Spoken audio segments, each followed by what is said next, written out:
大家平安，欢迎收听迦南之声，我是尤伯牧师。今天8月4号在家会族，我们要分享的是只传达必要的信息。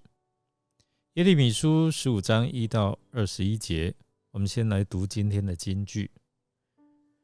上主这样回答我：要是你不说废话，只传达必要的信息，你就可以重新做我的代言人，人民会自动归向你，你不必迁就他们。耶利米书15章19节。经文在提醒刑罚是不可避免。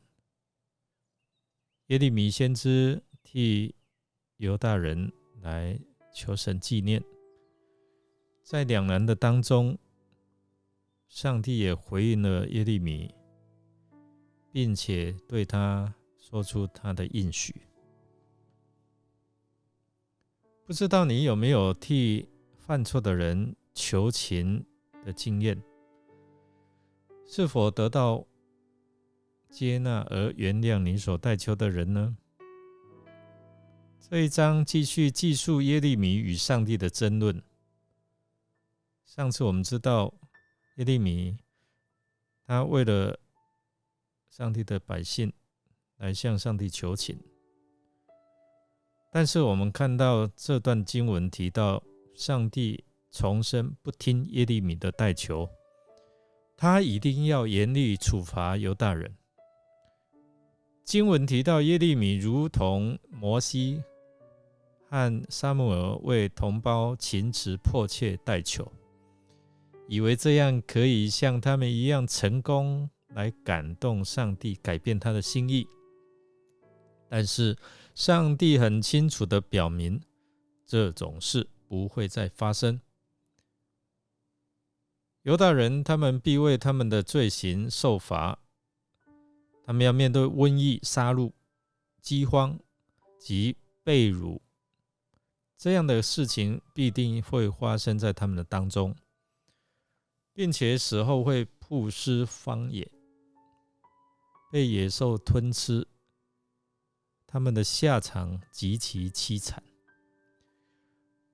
从耶利米和上帝的对话，我们可以看到他内心的困苦及孤单。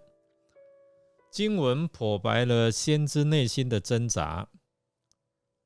作为上帝的先知，他的使命使他饱受矛盾和冲突的折磨。冲突除了来自同胞之外，我们看在10节、15节、17节，最大的冲突竟然是来自于上帝，这是他自己的感受。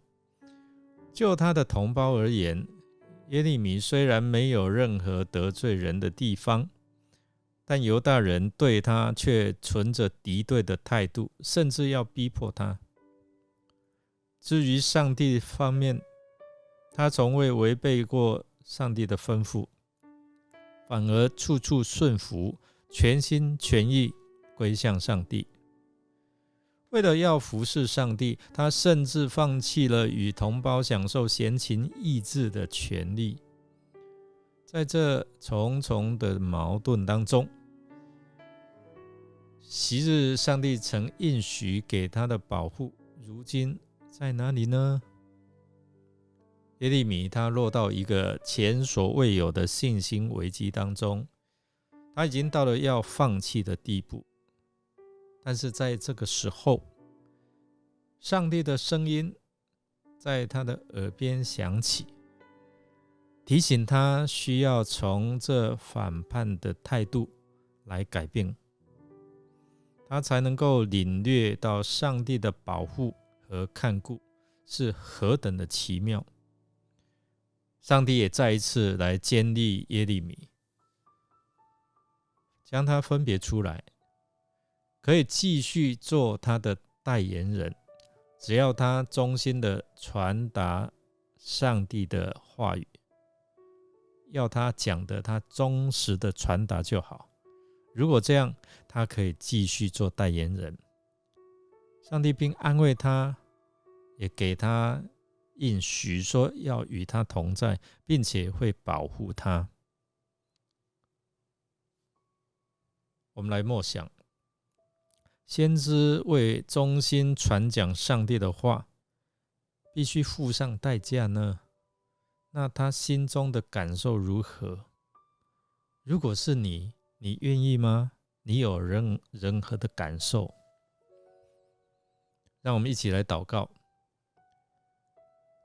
亲爱的主圣灵，求你帮助我们明白上帝的心意，传达他的话语，即使会碰到困境和冲击，帮助我们能够完全顺服上帝，忠实的传讲他要给我们传讲的话语。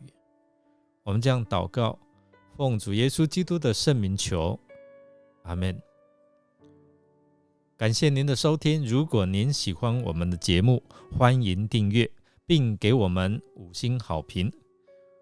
我是尤伯牧师，祝福您一天都充满平安、健康、喜乐。